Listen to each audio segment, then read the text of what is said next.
I, Brian Crawford, am a womanizer. I'm a sexist. I hate women.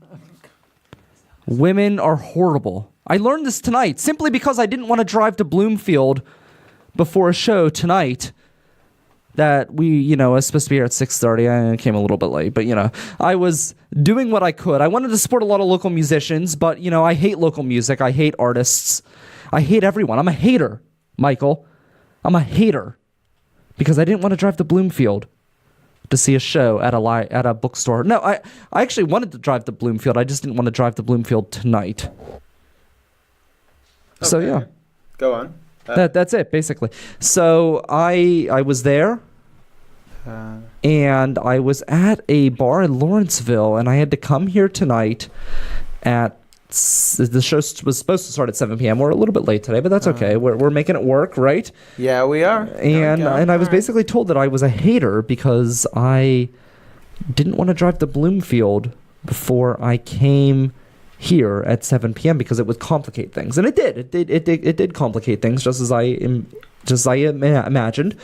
But we're here. We're making it work, and I feel really frustrated by this whole scenario because I was there at Hambones. We were having the acoustic brunch for Net Neutrality, where we raised over $50 for the Center for Media Justice, who is filing a lawsuit against the federal government to fight against the changes to the net neutrality rules, which created free and open access to the internet for all people. That was a really fun event. It was a good event. I've never done comedy for people before noon. Yeah, and you did it today. Yeah. And I am happy to say... It wasn't as bad as I thought it would be. No, it actually worked out. It worked out pretty well. Glares from people drinking their first cup of coffee, but then I remembered that not everyone I was into my second beer. Yeah, that not everyone is a scumbag who wakes up at 11:30 like me. I woke up early today for the event. I was happy to say, because you posted that in the event, and I'm like, look, I'm an alcoholic. I was the earliest drinker at Dry Log in their history. I was there for a meeting at 9, and I remember I went to the coffee house here in Millville beforehand, and I said, damn, I hope they offer me a beer. And I went there. It was 9 a.m. And I walked in, and Mark, who is their business guy, he said, "Does anyone want a beer?" And I said, "Yes." I literally, well, I work overnight, so that's my evening. That's like my 8 p.m. 9 a.m. is like my 8 p.m. So I wanted a beer, and he said, "Do you want a beer?" And I said, "Absolutely. I love Dry Log beer." So he poured me a beer, and he said, "This is the earliest time I've ever served a person at Dry Log." And I said, "I am going to bring that to Hahn Funeral Home, the only family-owned funeral home in Millville, home of the Green Burial Service, because I went on my tombstone, earliest drinker ever at Dry Log beer in Millville." I'd say the earliest I ever had any kind of drink was probably 12:30. 12:30. 12:30 is as early as I got. I can't say I've ever had a beer at 9 o'clock in the morning. I did, all the time. So, there's this bar, and I don't want to name them on the radio because they could get in serious legal trouble. Sure. But there's a bar in Pittsburgh on the north side that opens at 6 a.m. Wow. The law says you can't open until 7 a.m. But they open at 6, and that's where I go when I need a drink after work, because I get off of work at 6:30 a.m. I love living on the north side, because that place is fucking lawless. You live on the north side? I didn't know that. No, I loved okay. I lived there. You used to. You live in Lawrenceville now, right? Yeah, I do. Yeah, he's, what do you call it, Bushy or whatever? Well, hilariously, the rent that I pay at the particular apartment I live in Lawrenceville was actually cheaper than my north side rent. Really? Yeah. Oh, there you go. May I ask how much, out of curiosity? I live with 2 other people. We each have our own rooms, and we pay $285 a piece. $285? My God, that's crazy. Yeah. That is, and that's on the high end of what I've ever paid. Wow, that's less than I pay. And I thought I paid a lot. I can sniff out a fucking housing deal. No, I didn't think I paid a lot. I actually think I have a pretty good deal. I mean, I live in Millville, which is kind of like the crown jewel of Pittsburgh in many ways. I mean, I live here, right? I mean, that's got to say something, right? See, my mother's a realtor, so I have everything going for me as far as living situation. Nice. Where do you live, Sadie? I live in Dormont. Dormont, okay. That's a nice place, yeah. It's pretty nice. So I like Bloomfield, I like Lawrenceville, but there's a lot of good neighborhoods in Pittsburgh. Yeah. I was just really upset because I was going to this bookstore to see a friend perform, after the acoustic brunch, and like this woman like went like crazy on me. What bookstore? Oh God, I can't remember the name of the place actually. Big Idea? Was it the Big Idea? Yeah, it was. I like that. It was fucking very love cool. that Yeah, it was a nice I space. didn't know Yeah. bookstores had live music. Some of them do. I was at a cool. bookstore in Lawrenceville where they did so they had a book signing for an artist. It was two. It was Josh and Alyssa, who both of them have been on this program. You can look at previous episodes of River Talk at riversedgepgh.com/rivertalk and see those episodes right there. Well, the Big Idea is not just any bookstore. The Big Idea is different. The Big Idea is a collectively run anarchist bookstore. So it's got all kinds of different events. How can you be an anarchist Really? bookstore? What do you mean? Like, how do you define yourself as an anarchist as a bookstore? I mean, pretty much everything they carry is radical political material, texts by anarchists from throughout the years, anarchist theory, anarchist stories, etc. Okay, Yeah, that's that's awesome. fantastic. Nice. Yeah. Very cool. I helped run a bookstore similar to that in Chapel Hill for many years. So we had the acoustic brunch this morning. It was a great success. We raised over $50 to fight against the FCC's decision to trash old net neutrality rules, which govern the internet to create a free and open internet for providers like us at the River's Edge, where we can compete with big conglomerates. But now, under the Trump administration and the Trump appointed FCC, generous, wonderful, free-loving souls like Comcast, Verizon, AT&T, the people who are about freedom and open access and only think about the little guy, those types of people. Bell Atlantic.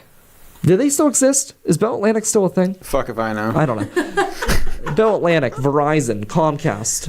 Comcast, the person the organization who took all of these state funds to build a skyscraper in Philadelphia. Those generous souls, we've given our trust to them, so of course we're in good shoes. We're safe. I mean, We have nothing to worry about.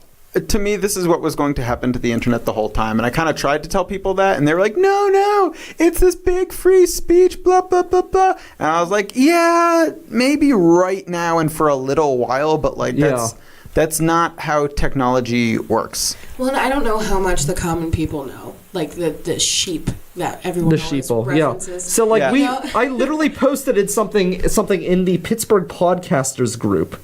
Mm-hmm. And I mentioned that we were having this net neutrality brunch, and he posted a comment that said, think. And he posted some sort of Republican rag website about how net neutrality is about innovation and the future and getting rid of net neutrality. And I said, okay, keep drinking that Kool-Aid. And that's all I posted. I know, Zach, you mentioned something as well. You posted in that event. But I was just like, yeah, keep drinking that Kool-Aid because you're killing your own career. Yeah. Because places like iHeartMedia, CBS, actually CBS got out of radio. I can't remember who bought them out, but ABC, NPR, NPR didn't buy them out, but NPR could. They're like the UPMC of radio. Yeah. So I'm sure they have their hands into the whole net neutrality pot, but those types of people.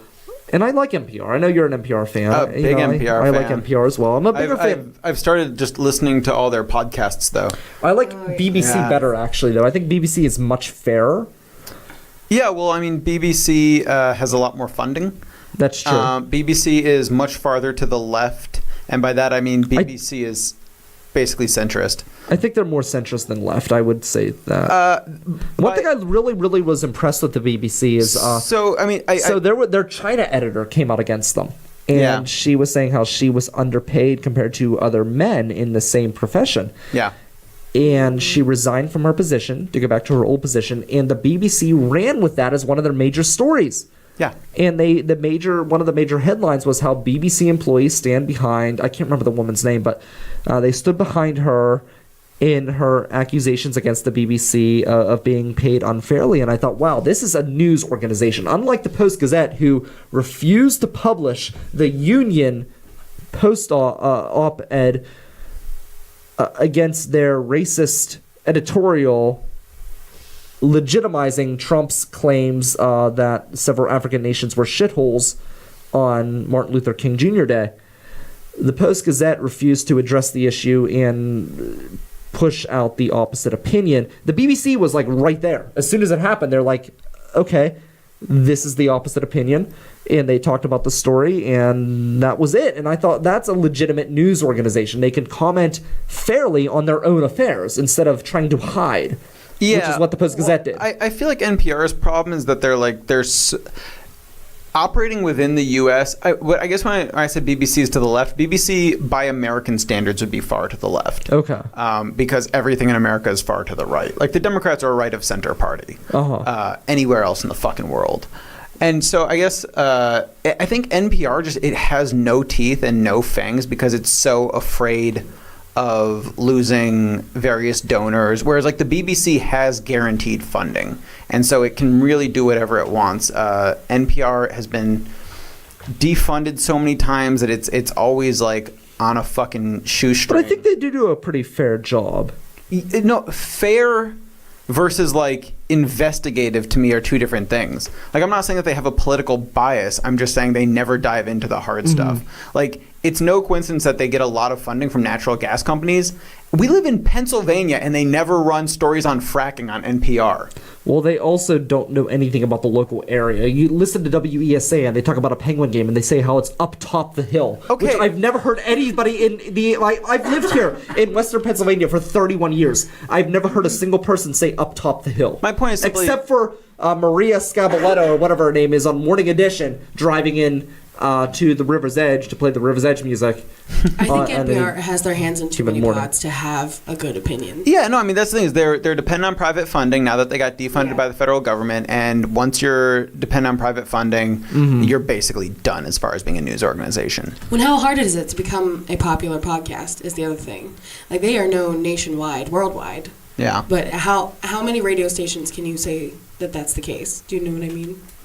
We have a lot in here in Pittsburgh with KDK and WDVE, which used to be KQV FM, which just, unfortunately, KQV AM just closed, which they were one of the few true news radio stations left in the world, really, which is really sad to see them go. But, yeah, so you're right. There aren't a lot of really well-known news organizations. And that's one thing that actually has me kind of scared, because Facebook right now has this new pledge where they're going to start polling people on who they like as a news organization, and they're going to base people's news feeds based on popular opinion as to who they trust to get their news. What are their rules, though? This is Sadie Freund, by the way. She's joining us here on the River's Edge. You're listening to the River's Edge Radio Network. I'm Brian Crawford. I'm here with Michael Cohen. We just kind of jumped into this, but that's okay. Yeah, that's fine. What are the rules? They create their own They're rules. literally going to create an opinion poll, and people are going to vote. Up vote, down vote. And that's how they're going to decide what a legitimate news source is and what is an illegitimate news source. It's popular opinion. Which is so funny because it's like the same trolls that have been like gaming Facebook's algorithms for the last 2 years, and they're like, oh yeah, surely they won't just game this algorithm. Like you can't, like a bunch of bot accounts couldn't just upvote something or downvote something, right? Yes. Why not? No, exactly. Yeah, you know what I mean? Like, so this is the River's Edge Radio Network. This is River Talk. It's Sunday River's night. Edge got to get bots. We got to get bots. That would be great. Invest in bots, Brian. We need to invest in bots. We can be the legitimate news source on Facebook.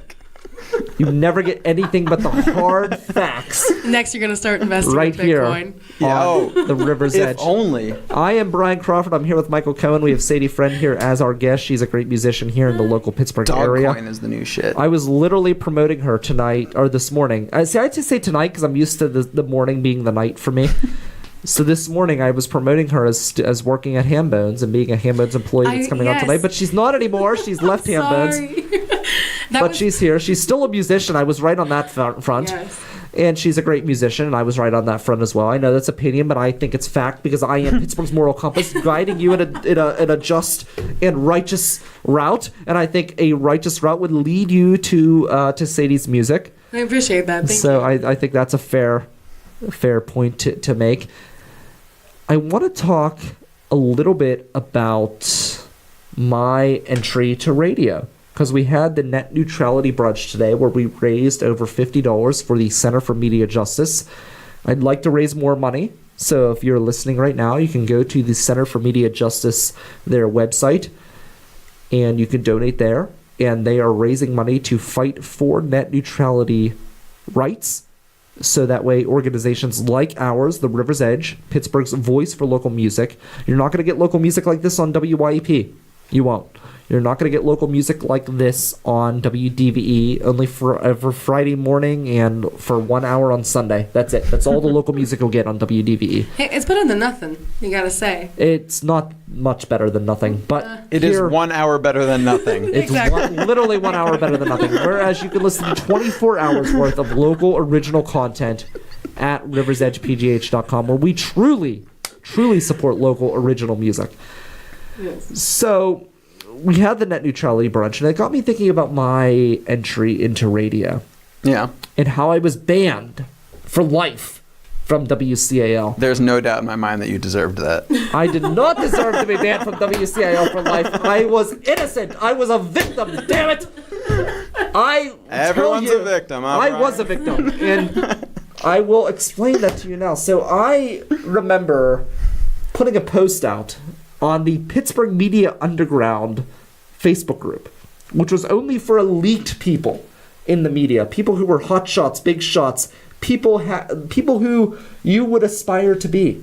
They were invited to this group, and of course I was in the mix because I am a big shot in the Pittsburgh media scene. I'd say so. Yeah, thank you. See, confirmation. Anytime I meet somebody new, a new musician, Brian Crawford, we're the only mutual friend. Exactly. You know everybody already. I know everybody. Right. I'm a big shot. I'm a head honcho. I am a top dog here in the Pittsburgh media world. And I was invited into this elite group. Only top people in the Pittsburgh media world. But they were top people who were on the fringe or rejected by the has-beens, the wannabes, the would-bes, who control alternative media, old-fashioned grandpa radio, TV, stuff like that. You know, people who were rejected by those has-beens, those wish they had talents. So I was invited into that group, and I was a prominent member of that group, and I owned a radio network that was on the up-and-coming, and I said, if anybody wants to join this network, because they've already been vetted, to reach out to me and we can have a conversation. And Matt Geica, who is now the Penguins beat writer for DK Pittsburgh Sports, he reached out to me and he said, I'd like to do a sports show.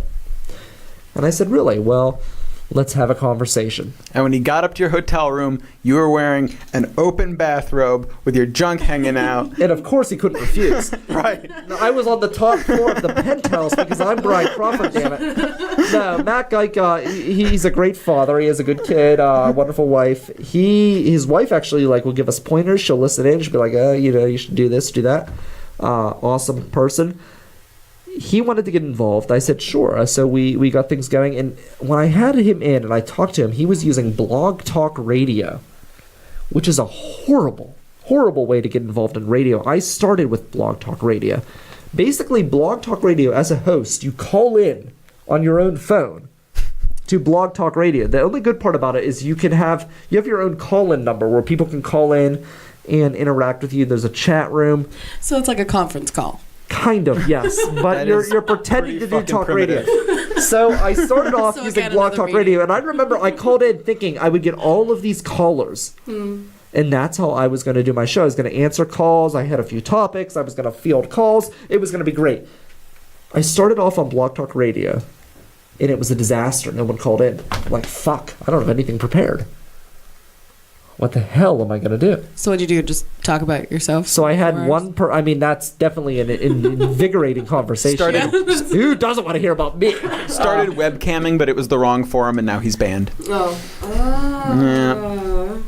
What can I say? There you go. People want what people want.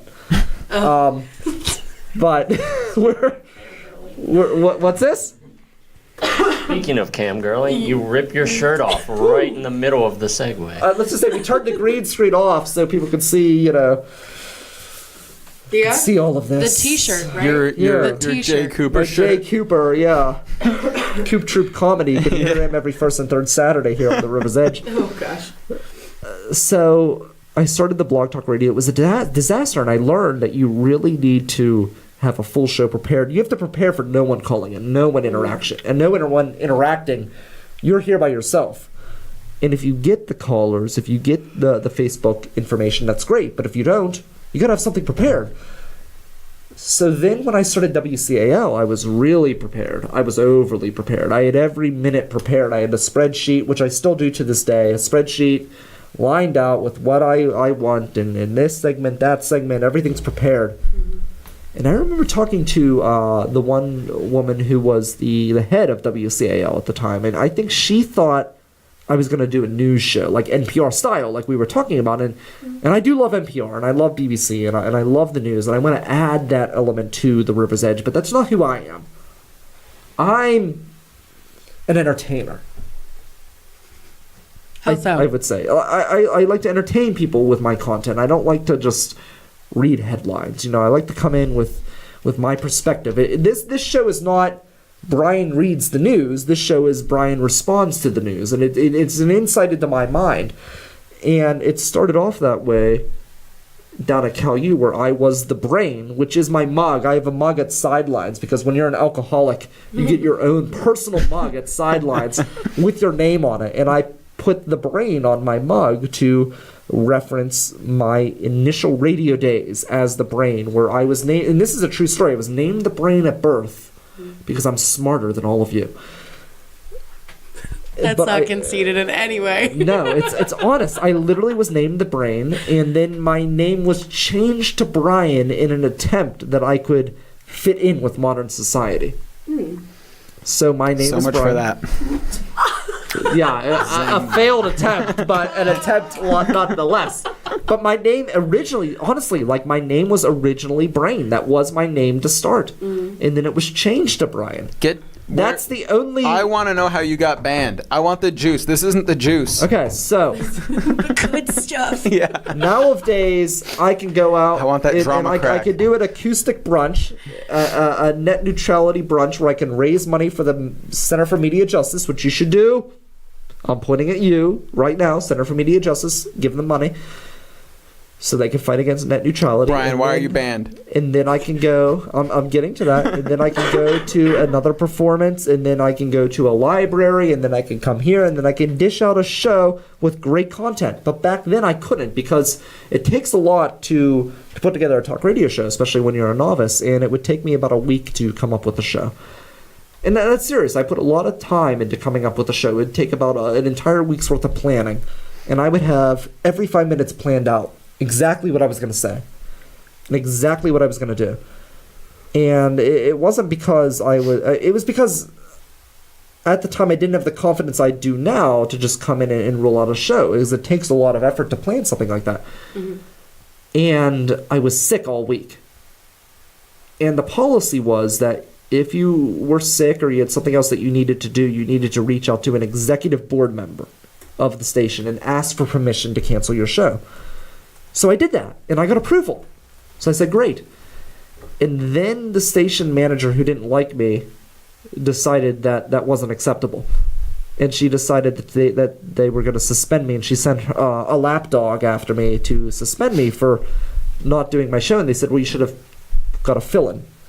Well, there was no one else that did like true talk radio on the network, so who was going to fill in for me? There was no one else. So I said, I don't know who I would have asked. There's no one else that could have done the job.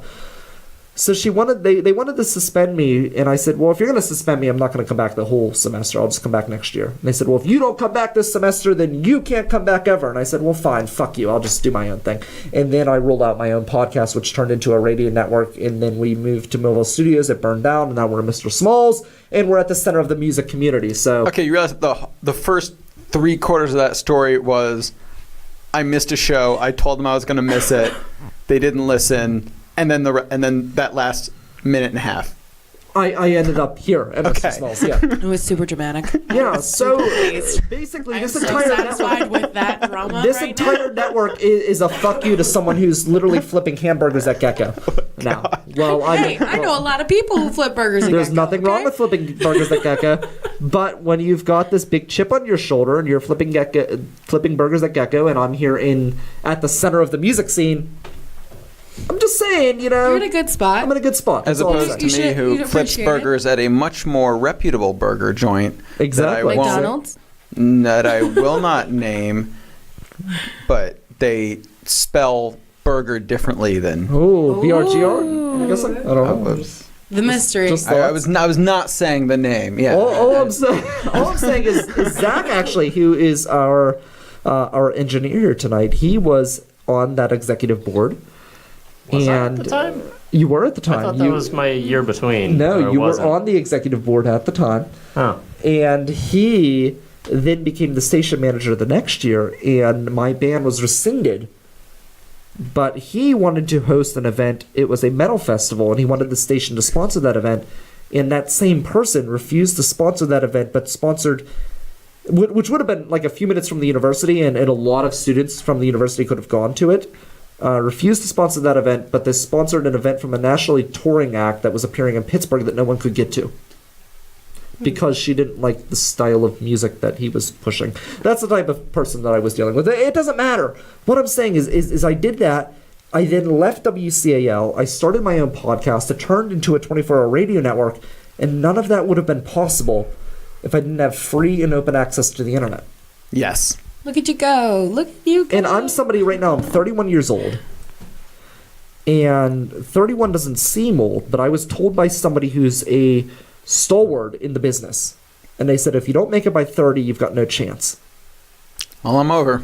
You're over, I'm over too. Yeah. I'm But not. because, you're lucky, but because of net neutrality, you and I, Michael, we got a shot.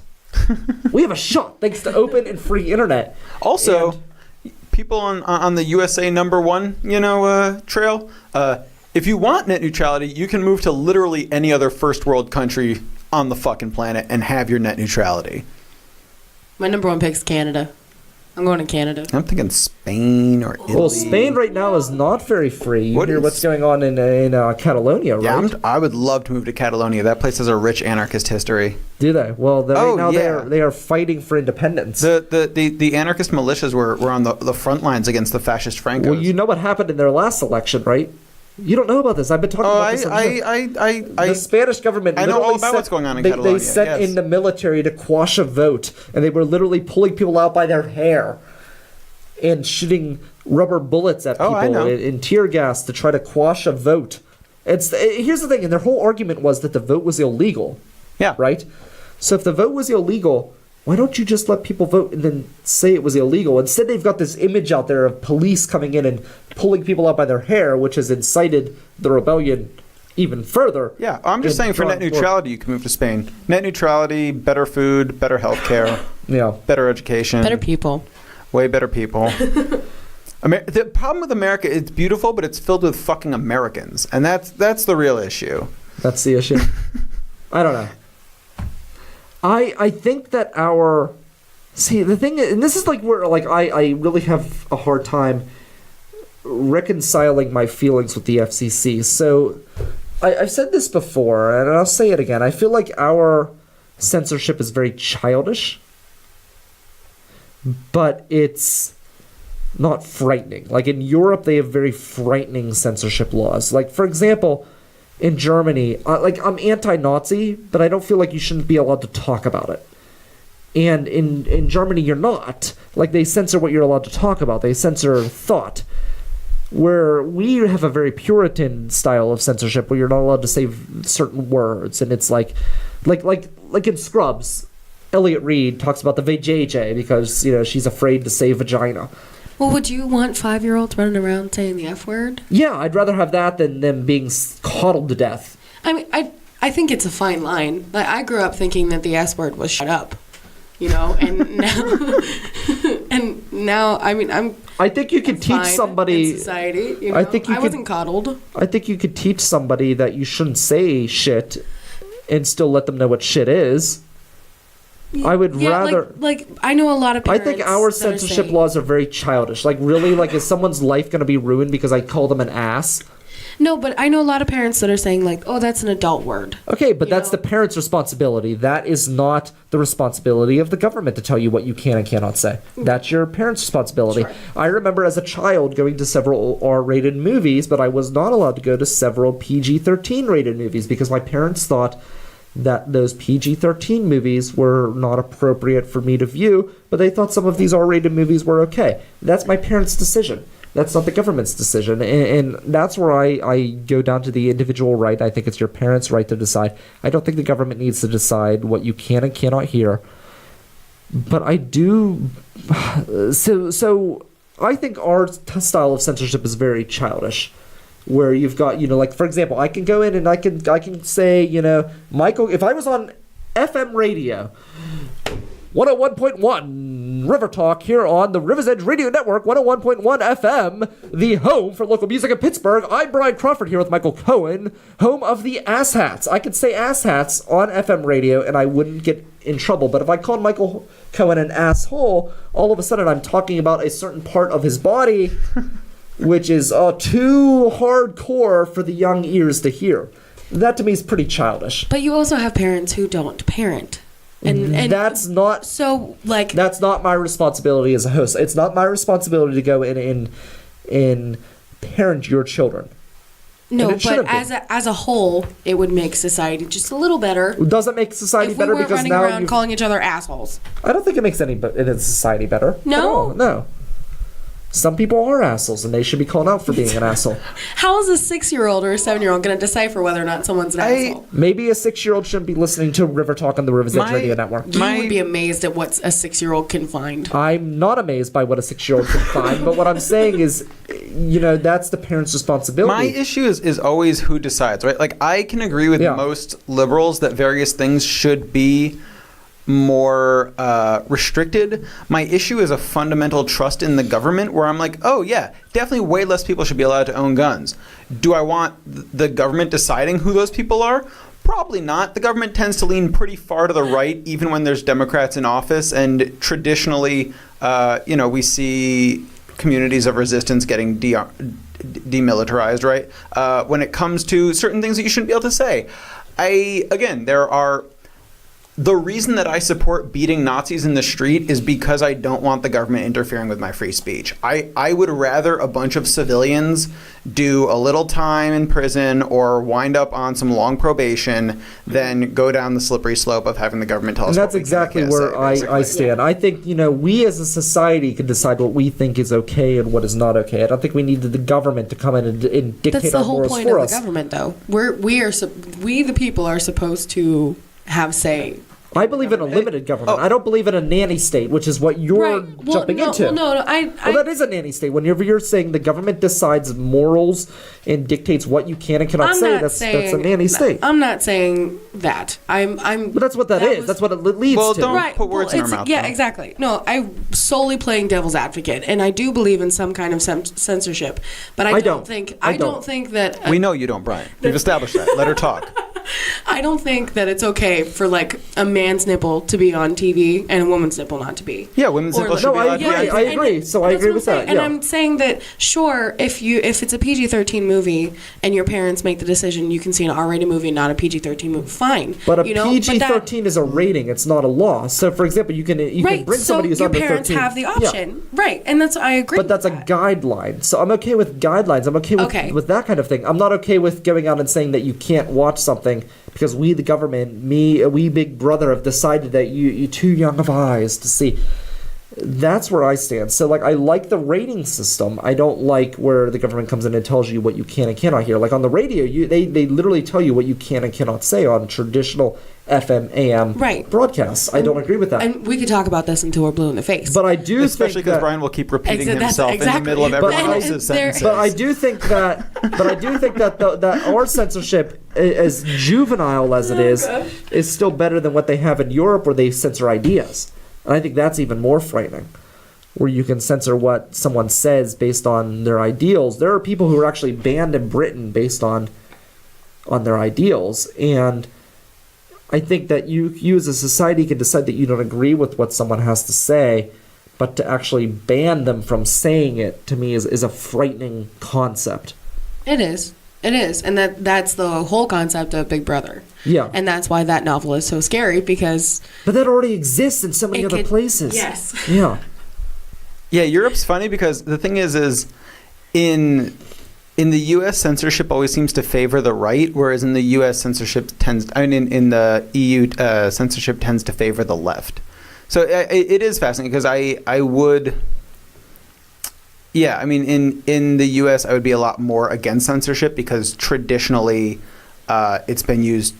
Free speech has been used to defend the Klan and stuff like that, whereas communist and socialist groups don't tend to enjoy the same level of free speech. Speech, not action. Speech, not like burning people alive. Sure, Yeah, I got you. Yeah, Well, there's always someone who will ruin something for somebody else. well, burning someone alive has nothing to do with speech. No, so. that's and that's what I'm saying. Free speech. That I agree with free speech. Oh yeah, but I mean, the point of speech is to be able to incite other people to do things. Sure. Like, if you don't want Nazis or the Klan organizing in your neighborhood, don't let them. Because if you let them, they will, right? Like, my grandfather, who passed recently, used to always say, the Holocaust targeted the Jews. Be sure that it wasn't, that it didn't happen for lack of well-reasoned argument. Right? Like, the point is that you can debate with those people, but actually you need to use force with them. And the point of speech is to be able to advocate for the use of force. Now, in theory, it's supposed to be advocate for the use of state force, but it doesn't get used for that most of the time. And I also agree with you that in theory the government is like of the people, but I don't think that that's been a functional definition of it in a long enough time that it's worth even repeating. That's basically. the big thing is misuse.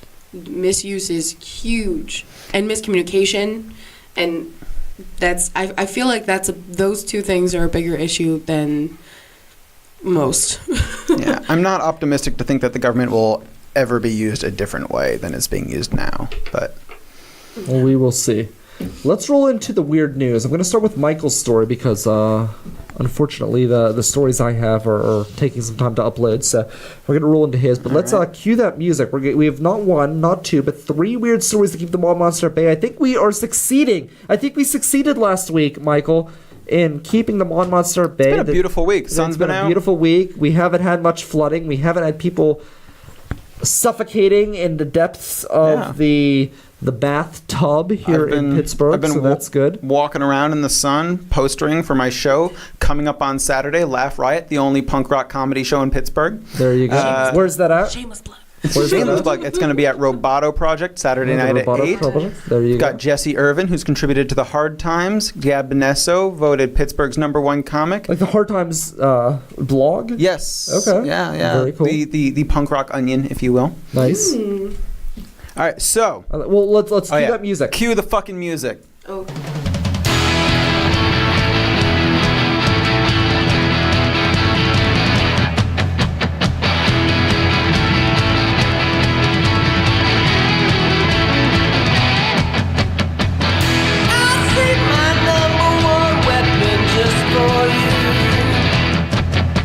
We are Pittsburgh's #1 weapon, fighting against the Mon Monster who terrorizes the entire city of Pittsburgh each and every week. Michael Cohen here with myself, Brian Crawford. We've got Sadie Freund here as a guest here on the River's Edge Radio Network, Pittsburgh's voice for local music, streaming local music 24 hours a day. That was Dawn Strange leading us into this segment with the #1 weapon. We've got Michael Cohen to lead us off. Michael, what do you have?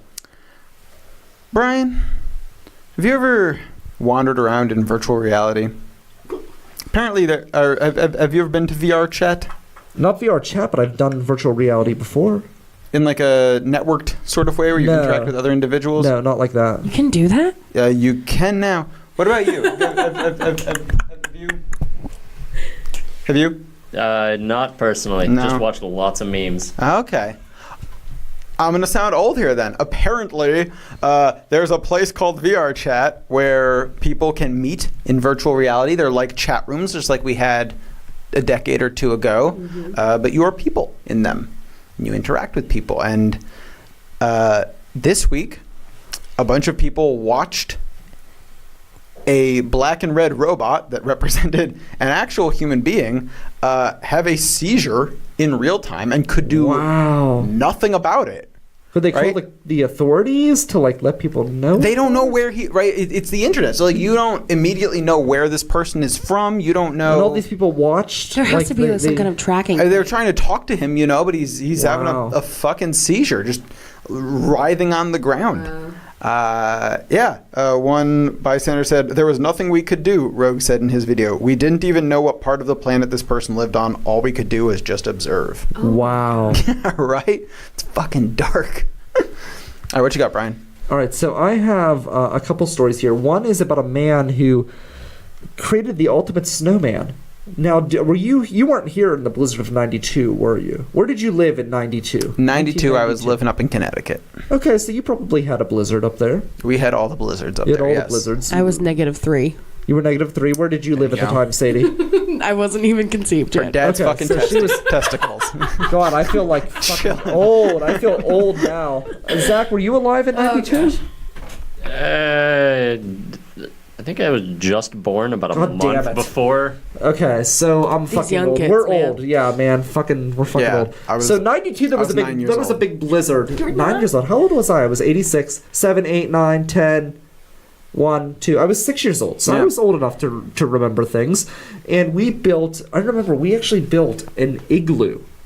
We built tunnels in the snow that you could travel through. Back in my old, I lived at on my grandmother's complex at the time, which They used to warn us not to do that because they told us that those tunnels would collapse on us. I'm sure they could. I never yeah. knew anyone that happened to. That's the That fun It part, didn't- though. It didn't, Come it didn't on. happen to us. Suffocating It under didn't a- happen to me, Same but thing as I'm sledding sure on a car door. I'm sure it could have happened to me, but it didn't. So that was good. I survived. I didn't die. But we built these tunnels, and it was really, really cool. Well, somebody recently, as you know, we've had some snow. It's been bitter cold. It's been miserable. I've been pushing my effort to increase the temperature along the world because it's been too cold. So no, global warming's bad, but seriously, if the weather could change, that would be good. So it's warmer right now, but anyways, it was cold, and there was a man who fooled police by creating a DeLorean out of the snow. Oh, I read this. Yeah, This is both so both good. of my weird stories come from the Huffington Post This is today. great. This is a Montreal man pulled a fast one on local police this month when he created a replica of the DeLorean sports car seen in the movie Back to the Future. Simon Laprise built an icy imitation of the in a snow removal zone outside of his home, according to CBS affiliate WGCL. A police officer was fooled by the car and called another cop for support. So he called in backup. MSN.com reports they eventually realized that it was a fake and gave Laprise a faux parking ticket, with CBS Los Angeles translates to "You made our night, ha ha ha ha." So this is an example of the police getting in on the joke, and instead of being crazy or angry, they thought it was funny, and they wrote a fake parking ticket to the DeLorean that was parked illegally, even though That was the thing DeLorean I remember about was that fake. story, was that they took it as a joke, and Yeah. they were able to take a joke. Yeah, it was I pretty thought that was great. the best. And what's awesome about it is in Canada, they were having such cold temperatures that the king penguins at that time were yeah. unable to stand the They had to cold. go They had to go inside. inside. Yeah, only Yeah. the emperor penguins could handle the cold. Where did they go inside? Inside the zoo. So the zoo had like an inside yeah, area. yeah, It was yeah, at a okay, zoo, gotcha. yeah. So like these king penguins were not native to Canada. They were there in a zoo and they brought them inside. And apparently the penguins did not want to go inside. They had to coerce them, probably with treats and things like that, to bring them inside to protect them from the cold weather. So a sushi fanatic is rethinking their stance on raw fish. Which sushi is not raw fish, by the way. That's actually this article by the Huffington Post is culturally inaccurate. They don't understand You're Japanese language. Yeah, or sashimi culture. is raw fish. Sashimi is Yeah. raw fish. Sushi is The a- rice. It's not the rice. It's actually the batter that you eat. So it's a combination of the rice and the topping. It's the entire product is sushi. It's often raw fish or eel. A lot of times they will use raw eel. Oh, raw Yeah. eel is actually very good. Or Eh. octopus. Have you had it? No, and I don't. Not I until don't you have want it. to. I raw don't eel is know. fantastic, and the octopus is very good as well. I had octopus at Umami a couple weeks ago. Have you ever gone to Sushi 2? No, not yet. So we should organize like a River's Edge trip to Sushi 2. Yeah. Out in Where is Shady it? Side. It's in Shady Side. So Sushi 2. if Sushi you- restaurant in Shadyside sounds like a whole lot of I can't afford that. That and just surrounded by hipsters. Well, here's the thing. Sushi 2, the restaurant itself is nice. But if you get enough people, so if you don't get enough people, it's not worth it. But if you get enough people, they have a banquet room upstairs where they actually have tatami mats, and you can sit down in a family style. You have to take your shoes off, Oh, that's cute. and you can sit down on your knees in a family style setting, just as they would in a dining room in Japan. And it's really pretty cool. So that's really an awesome experience. I was able to experience that several times because I took Japanese for 4 years in college. Not college, I'm sorry. Sitting in on high the floor school. and eating. Yeah, no, but it was really cool because you actually had a tatami mat. Listen, I'll take it. I don't have a couch. interesting. Oh yeah, no, love I the mean floor. that's my whole life is a Japanese cultural experience. Yeah. But anyways, like, sashimi is the true term for raw fish. This whole entire article is bogus based on the title. But some man is rethinking his stance on sushi. So first off, Fucking coward. okay, the entire thing is bogus. Yeah, he is a coward because here's the thing: he apparently has a 5-foot tapeworm in his body, but that doesn't come. Not anymore. Not anymore. But that's what he claims that. He's basing that on eating sashimi, but that's kind of like a bullshit thing because sashimi is prepared raw fish. It's not. So he just said like- the tapeworm came from the raw fish. is what Yeah, he said. So is the what he's saying. doctor So a thinks, California yeah. man who regularly ate Oh, gosh. salmon sashimi. See, they actually got the right term in the first line of the article, even though it was not in the headline. Well, to be fair, sushi fanatic. He can be a sushi fanatic. Rethinks raw Yes. fish. Oh. Sure, okay. Yeah. All right. Yeah. So, California man who regularly ate salmon sashimi has grammatically sworn correct. to lay off the stuff after pulling a tapeworm out of his body that was nearly as long as. And to be clear, the place you pull a tall. tapeworm from out of your body is not the top. You pull that out the back end. Yeah. Yeah. So, emergency room doctor Kenny Bond described the situation, which reportedly happened about 2 months ago, in this month's episode Yeah. of medical podcast This Won't Hurt a Bit Pixar, episode, it didn't happen. which you can Where is listen this to in tapeworm? full. Aired January 8th, but the horrifying tale started appearing in numerous news outlets this week. I will cook and eat that tapeworm. No. So Why? I at one None point, of this is pleasant. I, Why are you? Gonna I will go cut that up and far? raw prepare Why are that you gonna tapeworm take it that over way? sushi rice, Please don't. wrapped in seaweed Ugh. with soy sauce. Please. Ginger. so the and entire wasabi. thing The story reminds was me. nasty already. You the- really didn't need to The say you're entire gonna eat thing it. reminds me of my youth. Where- What? yes. Did you have a tapeworm? I thought I did. So when I was a child, true story, I grew up, I was actually prescribed ice cream as a child in Tonsils? elementary school. No, Oh. underweight. Oh. I was way underweight my entire youth.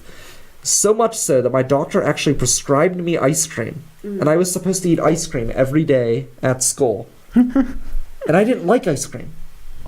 I still don't like ice cream. It's too sweet. I don't like it. It's not my thing. I I like. have problems like this guy, right? Seriously. I don't like ice So cream. what is your comfort food if it's not ice cream? I like burgers. I like meat. That's I like. not comfort food. That's dinner.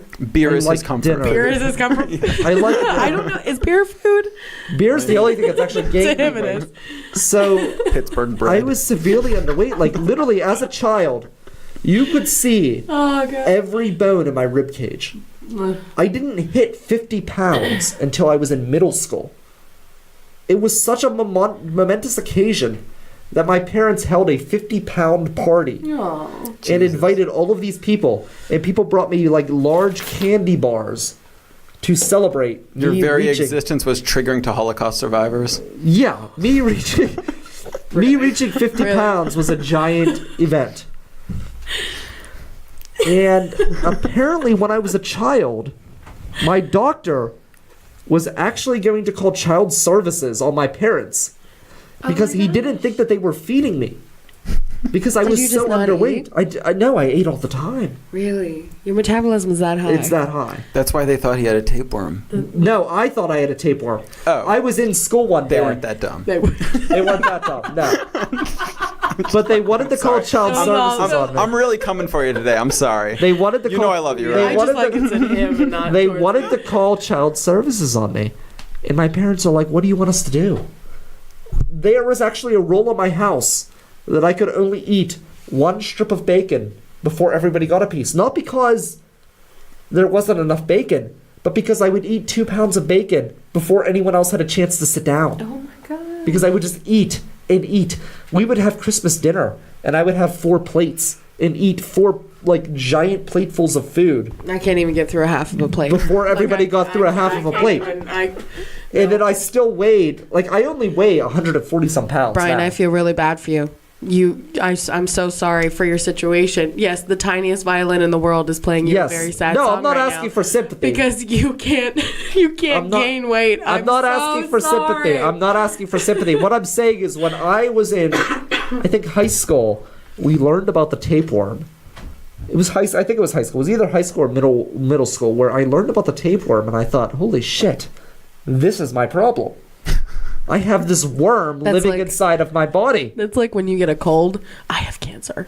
Do you know what? Yeah. Like you WebMD it. And You they do, tell you yeah. that it's So I learned about the tapeworm and I thought, holy shit, I've got a tapeworm inside of my body eating everything that I'm eating because I couldn't stop eating. Did you try to kill it in any creative ways, like apple cider No, I was vinegar, black walnut I extract? was Don't really give him ideas. creeped out. No, I know Grapefruit seed now that I extract. don't have a tapeworm, but I was really creeped out at the time. I thought, shit, I've got a tapeworm. I've got this thing living inside of my body eating all of the food because how else are you that age and gaining no weight? I got like a weird at all. parasite And eating once. the way that I ate. What was your parasite? I mean, I don't know exactly what it was, but basically, we used to eat a lot of roadkill when I lived in North Carolina. What? And no, we did it all the time, and it was fine. But one time we got a rabbit, and I cooked a stew of the rabbit, and it turns out you're not supposed to eat rabbit in months that don't have an R. So like the summer months, basically. Like Who came up with that? Well, it's just a good way because. Everything after basically like May, June, July, August, and then you're back to September, October, November, December. So it's during these summer months, and apparently it's because there's some weird thing that lives in them. And so I spent like 2 weeks on the couch, and it was like as long as I was empty of food, I wasn't in horrible pain. But as soon as I would eat food, my kidneys would hurt very much, and I would immediately expel it as liquid. Oh my God. And my mother was like 500 miles or like 500 miles away, just like terrified that I was gonna die on the couch. Did you go to the doctor? You know, I didn't. Okay, number one mistake in the situation. Well, so the thing about North Carolina is they didn't take the Obamacare Medicaid expansion. So I moved to Pittsburgh 2 years ago and actually have health insurance for the first time in my adult life. Congratulations. Yeah, thank you. You're welcome. I'm covered until I'm 25, so Sick. I'm a contractor. So Elizabeth thinks that I have no talent. So Elizabeth, call into the show and I'll put you in your place. Oh shit! Who said you have no Go talent? for it. What kind of talent? I don't know. So Talent as far as speaking, because you could go talk. for it, Elizabeth. Oh. She's saying you got a lot of talent. 412-407-2744. Oh, I have a lot of talent? 412-407-2PGH. Go ahead, Elizabeth. Elizabeth says there's so much talent sitting across from him, but no one will know it because he's running his mouth. Hey, Elizabeth. Oh my gosh. I've got a spot on my ass saved just for you, so pucker up. However, Amy assures her there's a segment where she is interviewed. He does his show and she is a guest. He'll get to it. Thanks, Amy. Thank you. I love you, Amy. I'm sorry. And thank you, Elizabeth. I'm sorry. I didn't mean. I don't care. Like I said, there's a spot on my ass for Elizabeth to kiss, so she can pucker up. No. She's a very nice woman. She's a very We'll nice see. woman. 412-407-2PGH. If you got the guts, call in. I'll put you in your place. I apologize. So, In her defense, we are talking about disgusting things. And we could talk in her about... defense, 412-407-2PGH. Call in. Brian, you can't say you're going to put a woman in their place. You have to say you'll conversate with them. Put that person in their place. Yeah, there you go. I don't care if they're a woman or a man. All right, No. well, just I'll put whoever it is in their place. 2018 is a dangerous year, bro. I'm just saying. Pick your words carefully. All right. So yeah, I did though. I thought I had a tapeworm when I was in like middle I'm school. It was sorry. crazy. No, it's okay. Yeah. I mean, I don't, so that's good, right? The worst thing I had was lice, and it wasn't even. Oh, I never from- had lice. That's It's not gotta be even horrible. from me. I was like 16. My sister would have been 10. Yeah, and she got it. She brought it home. None of us had it for the longest time. It was just her. And then all of a sudden, one day, my mom's like, "Why are you scratching your head?" And then we realized all of us had lice, and it like we threw away everything in the house that you could possibly touch with your head. It was Wow. very interesting, but haven't gotten it since then. So That's good. yeah. I heard that's horrible because like I hear like you basically have to shave your head. Like there's no way to get well, away from I it. got lucky because I had longer hair when I was a child, and I didn't have that many to where I had to cut my hair. Sarah, though, my sister, sorry, Sarah, if you're watching this, she had to get it cut as short as possible. No, what? No, she means well. 412-4072-PGH. If you got the guts to stand up to Pittsburgh's moral compass. Oh my God. Oh, Moral compass is about to get his mic muted. I dare you. Thank you. I'll play the background music. You've got a guitar with you, actually. I do, yes. All right, but I want to point out what's happening is Sadie is pulling listeners for us. You realize that, right? Good. Thank you, Sadie. You have pull. You've got friends. Thank you. I do. I have good. some friends, yes. And You know how many of these people are here to listen to me? I don't recognize one of these fucking names. So Zach's got some friends. Tells you what I contribute his right mom's listening in, so that's cool. His mom's nice. I met his mom Hi, once. Zach's so- mom. Yeah, she's cool. call me. Oh! So yes, I do you've have got a- some big shows coming up. I Can do, Can you yeah. tell us about some of those shows? The one in February I'm super excited for is February 16th at Club Cafe. Okay. So I'm playing with an old high school friend of mine who gave me my first guitar. Whoa. Yeah, so Who's that? His name is Kenny Sukich, and he's the sweetest thing in the whole world, and he's super talented. We have completely different styles of music, but I kind of like that, get Yeah. a little diversity in there. And then Will Jurgens, PM Mirror, Nice, he's is also very good playing. too, yeah. He is like Justin Timberlake. Like, anytime he is playing with me, we're playing a show together, women swoon. All of my friends are like, he's married though. Yeah. Sorry, friends. That's the He one. is. He just got married. He Yeah, did. I and invited him to they're my news so party, cute. and I'm like, wow. They're so cute. Here's the thing, like, he's so private. Like, I didn't even know he was engaged until he got married. Like, all of a sudden, he's like, I'm married, and I'm like, I didn't even know That's you were the thing. seeing someone. He's Yeah. so willing to have a conversation with anybody, though. He is, yeah. And it's the conversation. Well, the thing is, you have a conversation with him, and you think, like, you're so, like, connected to him, and then you find out that Right. he's got this entire life you don't even know about, which is crazy. He loves having conversations about like the music scene in Pittsburgh. does, yeah. Or anything that can make anything better, and he never does real small talk, and I love that about Well, he him. does, but he doesn't. That's He the does, thing. It's like, yeah. Yeah. Like I said, you feel like you're really connected with him, and then you find out he's married, and you're like, He's I didn't even know you were seeing someone. So it's like he develops this like deep connection with you, and then you think you're like, oh wow, we're close. I know this guy inside and out. Yeah, and he's then a you find wonderful out you know person. nothing about him. Brian's Well, he butthurt is, because he didn't get invited to he's the actually- wedding. No, I'm not butthurt. I'm Not actually either. surprised that I didn't because I'm surprised I didn't know. He'll not be that, okay. Not surprised I wasn't It's invited to not the that, wedding. No, it's not that you weren't paying attention. Don't Yeah, think that's that. what I mean. Yeah, That- that's what I mean. That's It what's- wasn't that. That's what's so impressive know- about him is that you can think that But he also lived in Mercer. He didn't live in Pittsburgh when they got married. I love that this dude probably tried to tell Brian about his engagement like 20 times, and No. Brian's like, and she's under me, and No, says, no, well, no. this one time, I'm a good listener. People you don't know realize what? that about me. I'm a good listener. That's why people talk to me. Brian, you know what? As soon as he moved back to Pittsburgh, he started another project with his cousin, Elliot Conway. And they Okay. do a Facebook 365 Yeah, I was video, invited to that. I which wasn't is able to go, January but it- 25th. And I'm okay. playing with Jude and, That's and awesome. Jude and Will. And it's going to be... No, like I said, I'm not saying Awesome. anything negative about him. I'm saying it's No. impressive the fact that you can like have these deep conversations with people and Well, they that's- don't even know everything about you. Like that's Brian, impressive. I to say me. this all the time.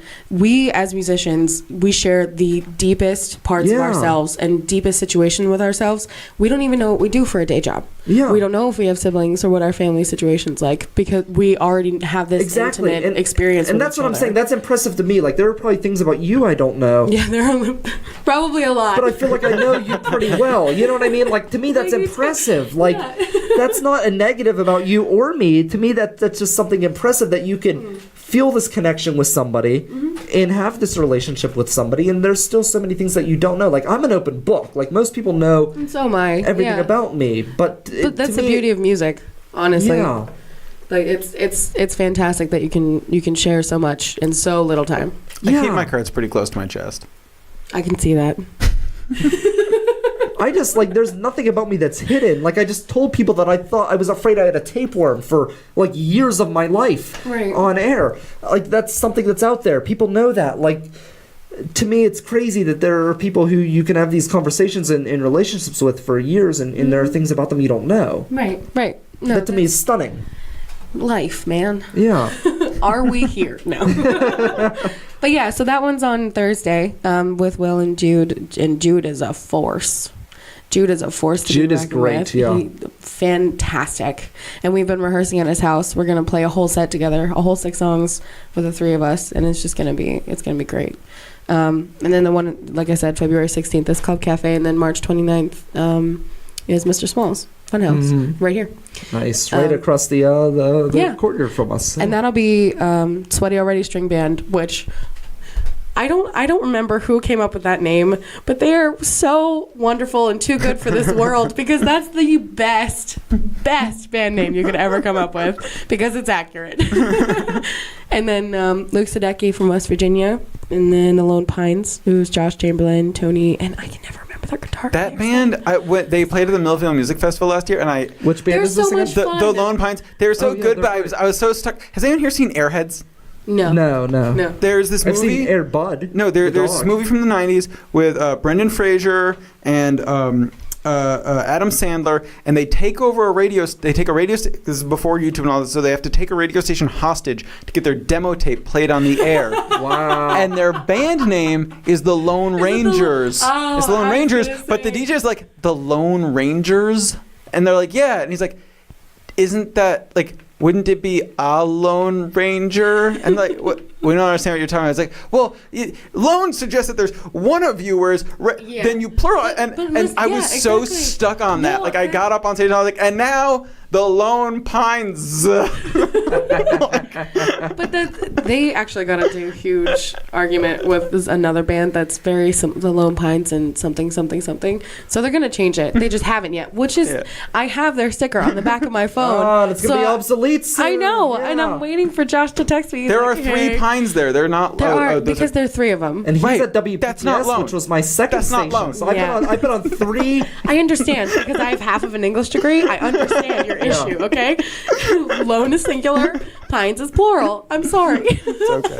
I've been on. Yeah, that was actually my second station that I was on. I was on Yeah, 3. Josh does such a great job. Yeah, I was on 3 traditional radio stations before I was solely on the River's Edge. I was on WCAL, then WPTS, and then I did a community broadcast for Irwin on KHB AM.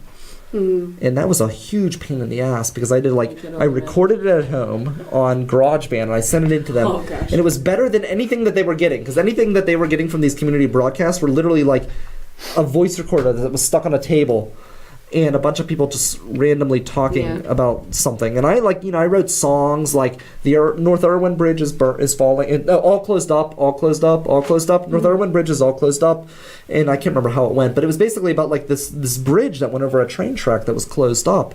Oh wow. And I turned community news into something fun, but like they were like super picky, and then I was trying to do my own show at WCAL, and Well, that's the thing about Josh is that he'll pull all of these local people, and Yeah, he's great. that'll be his show. You know? Yeah. So you've got albums and stuff though coming out. I do, Tell us more about that. Ben Nicholson is producing and recording, pretty much doing everything other than Nice. singing, and that'll be out in the next couple weeks. I'm hoping next week I'll be able to put out a date for Can the you EP. let us know and we can share it on the River's Edge? Yeah, Nice. violin is being recorded Wednesday, and then everything's done being Cool. recorded. So I'm super stoked, but also super scared. Yeah. Oh yeah. What? How long you been working on this for? Like. Oh gosh, August. Okay. Yeah, Wow. that's the thing. There have been a couple hiccups Yeah. as far as like funds and people go. So I had a fundraiser in December and stuff for it, which thank God for people who support local music and support me, and like I appreciate everybody Yeah. because they were able to keep propelling it forward. So Nice. Is there like a running theme through it, or is it? sad girl music. No, it's the I love the order that Ben and I came up with because it there's a different topic each song, and it's set up so that it's not just sad girl music all the way through. You know what I mean? There's a song called Home on it that I wrote about what home is to me, and that's the mountains and the pines and the smell of smoke, and unfortunately my father screaming and my mother taking us away, but I'm only a minute away kind of thing. So it's a change in pace as far as the rest of the song goes. Like Colorado, one of my ex-boyfriends moved away to Colorado, and that was the song. That's the song, yeah. I was pent up in my house for 3 months and just wrote it, got it done. But that seems to be everybody's favorite because that one that one hits you kind of Yeah. kind of in the funny bone, you know. That's cool. See, like, yeah. it's interesting because I'm spoiled in some ways where, like, my parents were fantastic in so many ways. And both so supportive. Like, I don't have, like, a parent that was screaming or anything like that. I don't have that to draw back on, but... I had amazing grandparents. Yeah. And, like, my mother's parents were the most incredible people in the world. And my grandmother's the only reason I have any kind of manners. Like, you know what I mean? She would be the one, don't eat too fast, you know, and use a fork. You know what I mean? And my mom was there, too. And, like, I played sports all growing up, and... I had a good house, you know. There were definitely rough patches, but I had a really good house. My mom made sure of it. So. Well, my mother was fantastic. I remember, like, nobody was allowed to tell us what to do. And not because, like, we were spoiled. It was the opposite. Like, my parents had their finger on everything that we did. Like, my mother was a stay-at-home mom until my dad broke his leg. And actually, it's kind of... That's where it's kind of crazy, because my dad broke his leg, and he was a self-employed plumber. And my mother got a job at Pizza Hut as a waitress. And supported a family of 4 and a dog on, like, a Pizza Hut. That's the thing. There were job. 3 of us. Yeah. She worked a full-time job more than that, and still she was the softball commissioner while we were playing softball, you know, because we're each 3 years apart. And she was my softball coach, my basketball coach, you know. Wow. She my was mom there for couldn't all do of it. that.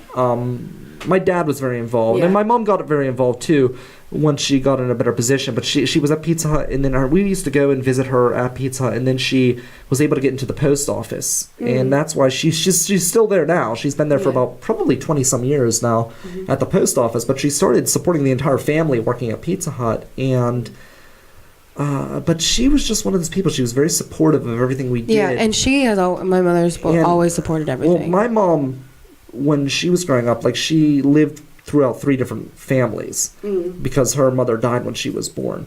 So her big role, like, her big goal for us growing up was she wanted to have that single family, that family that was together. So I remember, like, when I was a kid, my cousin started dating somebody, and he kind of, like, was telling her kids what to do, and she had just broken up with her husband, and I think she kind of needed that support, but he tried to start telling us what to do at my grandmother's house. And our grandmother's house is pretty much where we lived. We grew up, until we moved to North Irwin, we had lived in an apartment that my grandmother owned that was on that property. So I kind of viewed my grandmother's house as our house. Yeah. And as soon as he started telling us stuff, she, like, got in his face. It's like, don't you fucking tell my kids what to do. And that's how she was. Like, even my grandparents weren't allowed to tell us what to do because she was there, my dad was there, and if you had something to say to us, you talked to them, and they talked to us, and that's how it was. We were everybody's kids. You know? Not us. Not us at all. Like, I grew up in softball fields and bars and big communities of friends. Yeah. And I had that family aspect, but in my family, but also with my parents' friends. And my parents didn't have any friends. Like they did before I was born, and they did after I was an adult. But between that time, it was just them.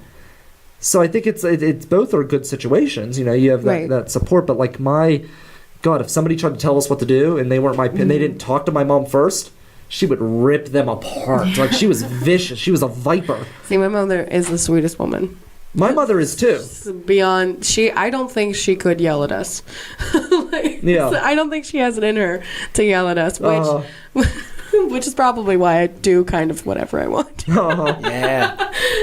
That's an issue sometimes, but yeah. So I wanted a song not just about a relationship, but, like, my relationship with my family and that's cool. Where I come from, kind of that's thing. Special, yeah. So, yeah. Can you play that song for us? Yeah, I could. Yeah. Let's do it. Awesome. Yay, music. We're gonna play that song. She's getting ready. Let's move your mic around. Can you mute Michael's mic for a second? I'm gonna move move Michael's mic around for those of you who are listening, because his mic, there's a certain, on these condenser mics, you can pick up pretty much the entire room, but there is a front and back to the mic. So we're gonna move the mic around so we can get the full volume. You can activate that mic now. Let's mute Sadie's mic. Actually, unless you want to hold Sadie's mic up to her mouth. Oh yeah, I can do that. Let's do that. That way we can get the full image. Let's put the entire camera on Sadie so we can get the entire picture here. You need to back up. Brian. I need to back up. Okay, thank you. Am I good now? Yeah. Great. But yeah, this So there you go, Elizabeth. You're getting Sadie 100%. The song's called Home. All right, I like it.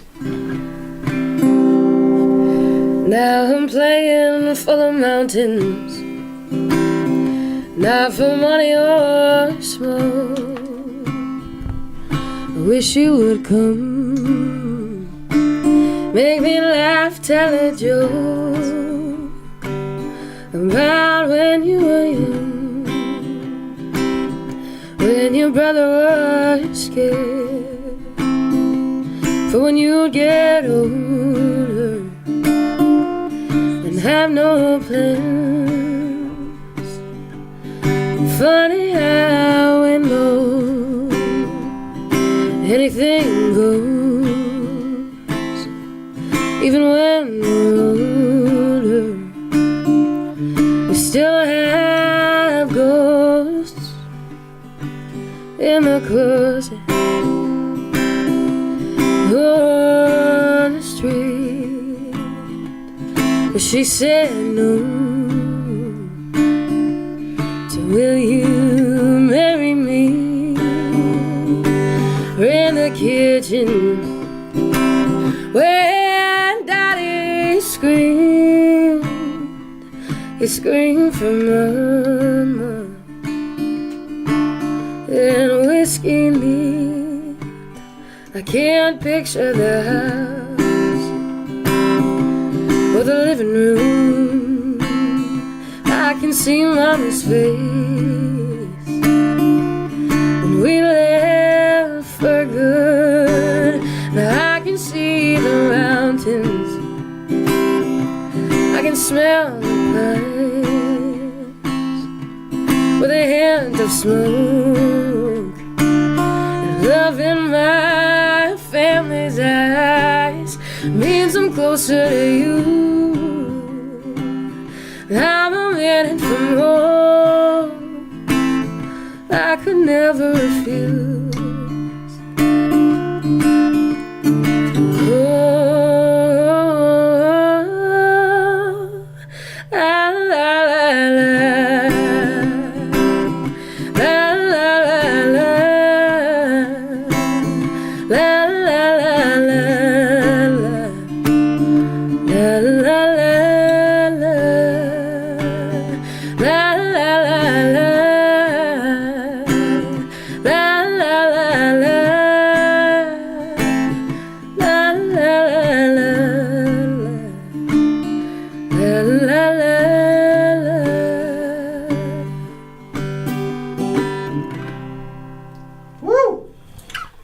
Only on the River's Edge. You get such amazing talent. Thank you. Live on air right here at riversedgepgh.com. comments. Pittsburgh's voice for local Says, music. yeah, Sadie will play. And Adam says, sounds great, Sadie. Adam Fritz, who's another great Oh, local thanks, Adam. musician here in Pittsburgh. And there was I love him to death. a storm of various Facebook reaction floaty things. Oh yeah, the so loves and people like it, basically. All the good ones. That's what we're saying. I appreciate it. No Thank angry you. faces or tears. Just the good three. Good stuff. Oh my gosh! Anytime I cover Landslide a lot. Yeah, I know you do. Anytime Yeah. someone- I wish I could play that because it's a good song, and you do a fantastic version of it Thank too. you. I appreciate it. But anytime I play it, someone always comes up after me weeping, and I'm sorry, I didn't mean to make you cry. And they're like, no, it's great. It's great, yeah. Yeah, Chris says, so proud of you, sweetheart. And Kel says, awesome. Yay! It's fantastic. Thank so you. Chris, he's obviously a relative. Who is Chris to you? Oh, that's actually, is it KRIS? Yeah, And it is is. the last name Friend? It is, yes. That's my mom. Oh, it's your mom. Yeah. Awesome. Hi, Very Mom. cool. So we were just talking about your mom. So We that's were great. Moms are talking about my mom. fantastic. Yeah, she's an incredible woman, and like she feels bad that my childhood was some kind of bittersweet, but I appreciate her for everything she's done. Well, you so. can only do what you can do. You know what I mean? Yeah, exactly.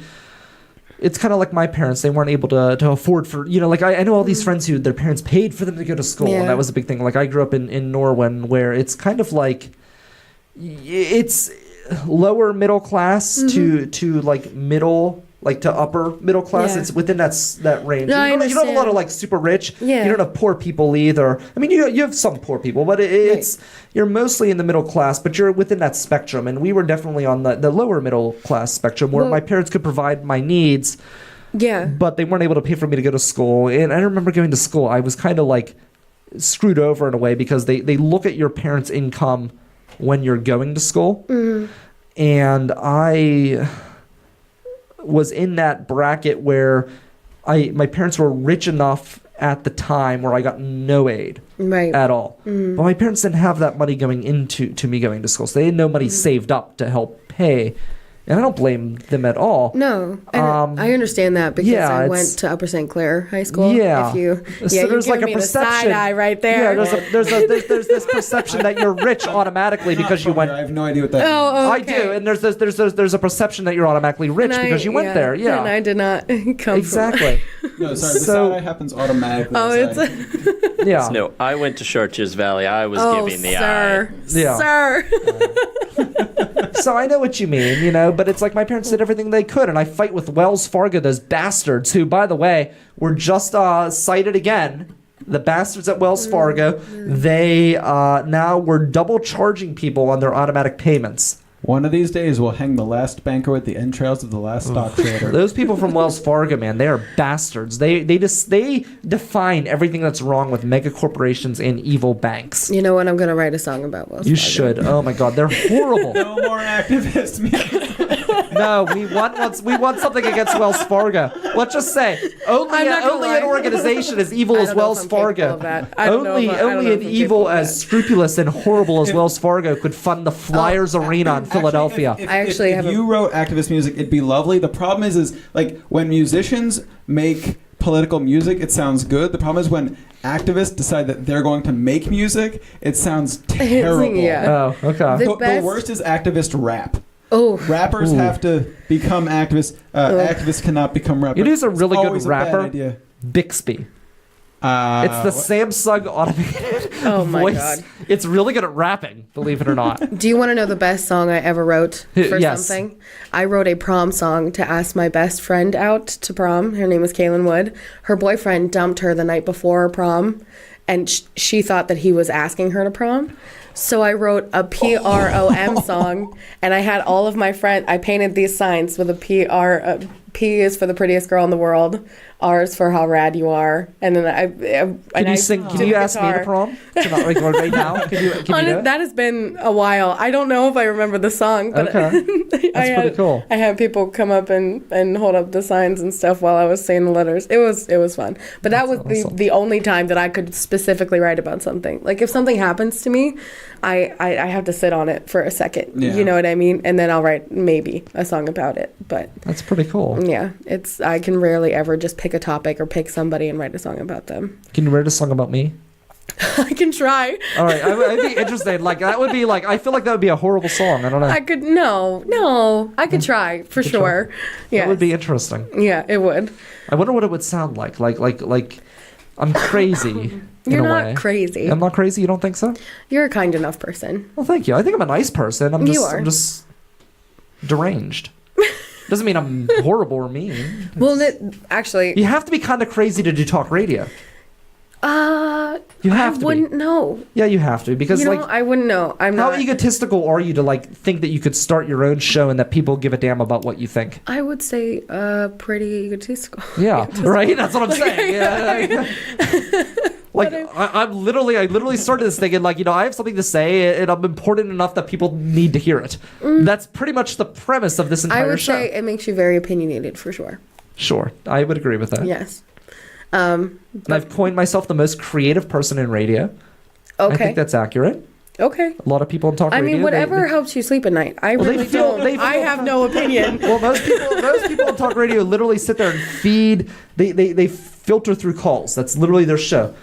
Hey, you're listening to WY07. This is Radio Rob here with Y107, the home for local radio in Sharpsburg. I don't know. That's kind of the thing that they do, and then they listen to the call and they said, "Oh yeah, you're right. I agree with you." It's been ingrained in their brains, and that's how they have it go. Where this show we've written stories on air, Which is great. We and you do. have people come play music. Exactly. That's It's more fun. It's cooler. It's better. Okay. Yes. So you agree? I agree that you are fun and that it's a good time. I'm the most creative You're person in absolutely radio. fun and absolutely egotistical. And Well, I'm definitely therefore you've egotistical. gotta- So I've got a great show. Yeah, The great show. FDA does not approve of any of the statements. Fuck them. Unless they're fighting for net neutrality, then thumbs up to them. But otherwise, my God. FDA thumbs does down. not fight for great. net neutrality. That's great. Not right now, they don't. That's for sure. So, Are you reading the lest we comments? not forget the Bernie There it album. is. There's no comments. Do you know what that just is? Nick The Bernie Bernie album? sending Do you have a all song the that's emoji related to faces. Bernie? Oh no, Amy does. Amy Is does, Amy the yeah. one that made that comment? No, that was Nick Graybill. Oh, Nick, no, that's Amy's song. She wrote a song Yeah. about Bernie, Where'd You I Go? know, Bernie, where'd you go? And That's a good song. The best song. That's a great song. And I'll sing with her sometimes, but that's pretty much it. Do you have another song that we can close out with? I can play you my favorite song, Oh yeah. which off the EP. Well, before we do that, Sure. you have a couple things coming up. One more time, let's give a plug to Yeah, those.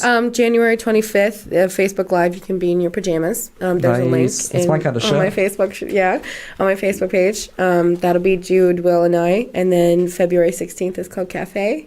And then March 29th, some great bluegrass and folk music at Mr. Small's. Awesome. What do you have coming up, Michael? Like I was saying, January 27th, the first of what will hopefully be a monthly punk rock comedy showcase called Laugh Riot Nice. at the Roboto Project. $5. Gab Benesso, Sam Zavan, and Jesse Irvin. It's going to be a really good time. Very cool. February the 3rd is my next big thing. Let me see if I can pull up the specifics to that. That's going to be at Panza Gallery, which is where we had our... Oh, and I'll be party. at Arcade Theater at 6 p.m. also on January 27th. Arcade Theater is a great place Isn't to it be. beautiful? It is so wonderful. I'm hoping there's a good enough crowd because it's my favorite place to record my sets for YouTube. Oh, yeah, okay. Yeah, so Yeah. I'm hoping to record a bunch of new material and get that up Good because luck. I have a whole new Yeah, so 5 or 10 minutes. that I haven't February recorded the yet. 3rd at 6 p.m., Panza Gallery, which is a great art venue here in Pittsburgh. We're going to have local music, belly dancers, and all sorts of great things, and that's going to be, it's going to be very cool. The Moat Rats will be there. Dale Mangold will be there, who was one of the guys who makes the acoustic brunch happen. He was gracious to let the River's Edge take that over and make it a platform to try to protect the internet with net neutrality rules and funding the Center for Media Justice in their lawsuit against the federal government to keep those rules in place. I'm happy to say that our Attorney General, Josh Shapiro, he's decided to take up the fight, and he's suing the federal government with 20-some other states suing the federal government to protect the net neutrality rules. So that's really, really great. But we've got February 3rd at 6 p.m., yeah, that's okay. Is that the whole? That's the whole thing. Yeah, that's the okay. last comment that we have. So, Just when activists decide to sing. ... yeah, that's from Nick Graybill, who's listening. He's another good musician Hi, Nick. we have here in Pittsburgh. I just saw him the other night. So we're really thrilled to have had that opportunity today to raise money, and I think we raised more awareness for the Center for Media Justice than we did funds, which is good because then people can support them throughout the year. I just unfortunately don't wake up until 1 o'clock in the afternoon often on Sundays. Yeah, it's tough. So, acoustic brunch is great. It is great. Yeah. Yeah. So we were happy to be there, and we're happy to have you here tonight. you. And I hope that people come out and support the Media Center for Media Justice. And I'm glad that we have an Attorney General here in Pennsylvania that is fighting against the federal government on this issue with 20-some other states, because Pennsylvania tends to often be Behind. behind on things, and in this case we're kind of there with everybody else, so that's great. So it's a good thing. So I'll be back next Sunday with you, Michael, as well. Yeah. We will be posting an event after today with what we have going on. We've got good stuff coming up throughout the month. Lots of great guests coming on. We're going to have somebody coming on who's going to be running for state representative in the 12th Congressional District for Very U.S. cool. Representative. And we will also have more music and stuff like that coming at you as well right here at riversedgepgh.com. River Talk is the show. It's live every Sunday at 7 p.m. and we rebroadcast on the River's Edge Radio Network every Monday morning at 10 a.m. and that's at riversedgepgh.com and on TuneIn Radio. For Zach Fell behind the board, Michael Cohen here to my right. I'm Brian Crawford. We're happy to have Sadie Freund here in studio. She's going to lead us off with one more song. Our intro song was Scumbag Inc. We've got one more from Sadie Freund right here on Pittsburgh's Voice for Local Music, The River's Edge. And if you're listening on Monday morning, we do have local music up next. So please don't change this station. I'm Brian Crawford. Thank you so much. I'll catch you next week. The song is called Kaylee.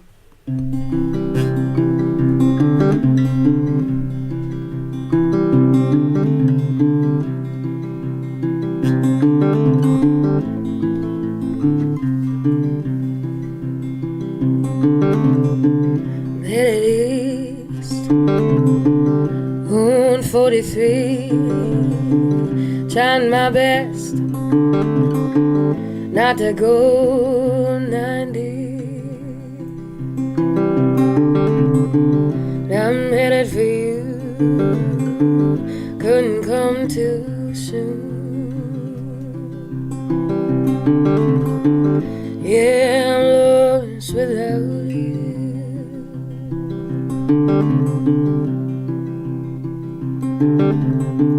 I lost my keys, I'm in the weeds, literally. My car is in the weeds.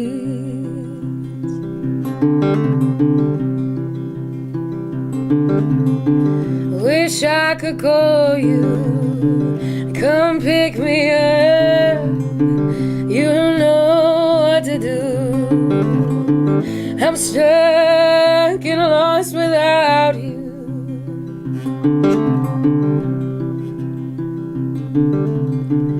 And I've been afraid of all the change. And I thought we'd make it through, but I'm without you.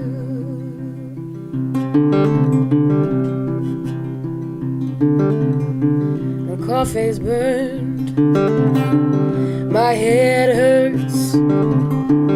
There's a smell in the dining room. Yeah, I'm lost without you.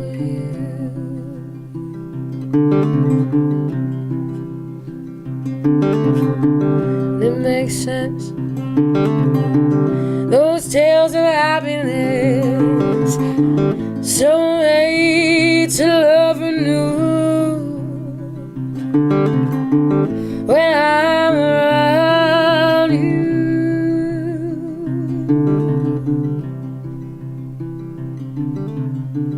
the snow's all done, summer has come, your family needs you, but no one without you.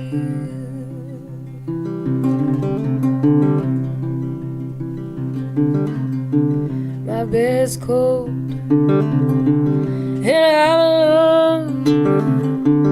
Yeah, I'm lost without you.